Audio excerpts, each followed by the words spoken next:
Pernah gak sih kamu kepikiran, kenapa hal-hal yang sebenarnya nggak baik buat kita itu justru gampang banget dilakukan berulang-ulang? Kayak makan berlebihan, scrolling berjam-jam, nonton sampai lupa waktu. Tapi giliran hal yang jelas-jelas bisa bikin hidup kita lebih baik, malah rasanya berat banget buat konsisten. Dan aku dulu juga pernah di posisi itu. Sampai akhirnya aku sadar satu hal yang cukup mengubah cara aku melihat semuanya. Ternyata masalahnya bukan di niat kita, bukan di motivasi kita yang kurang, tapi di cara kita mendesain kebiasaan kita. Kebanyakan orang itu bikin standar hidup berdasarkan versi terbaik mereka. Versi yang lagi semangat, lagi punya energi.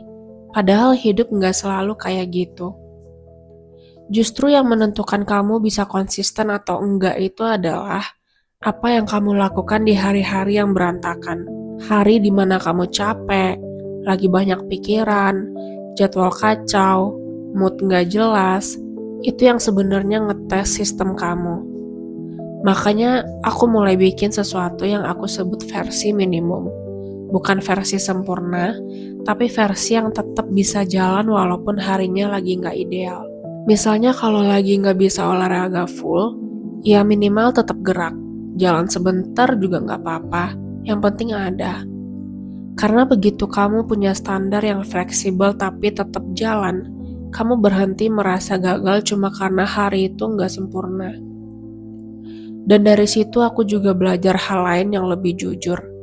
Banyak kebiasaan buruk itu sebenarnya bukan soal kebiasaannya, tapi fungsi di baliknya. Kamu scroll HP bukan karena kamu butuh HP, tapi karena kamu lagi butuh distraksi. Kamu makan berlebihan bukan karena kamu lapar, tapi karena kamu lagi cari kenyamanan. Dan selama kamu cuma menghilangkan kebiasaan itu, tanpa ngerti kenapa kamu melakukannya, kamu bakal terus balik lagi, cuma bentuknya beda.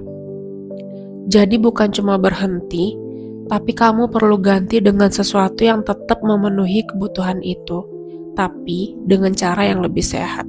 Dan satu lagi yang sering banget bikin orang stuck, mereka terlalu fokus ke hasil. Padahal hasil itu butuh waktu, dan kalau kamu tiap hari ngecek hasil, kamu bakal cepet capek sendiri. Yang seharusnya kamu lihat itu, apakah kamu muncul hari itu atau enggak. Apakah kamu tetap melakukan hal kecil yang kamu janjikan ke diri sendiri atau enggak?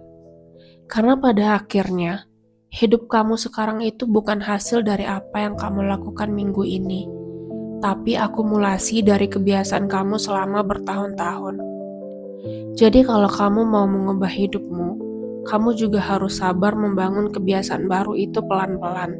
Dan satu hal yang paling penting, konsistensi itu bukan soal disiplin yang keras atau jadi orang yang selalu kuat. Konsistensi itu soal punya sistem yang tetap jalan, bahkan ketika kamu lagi nggak baik-baik aja.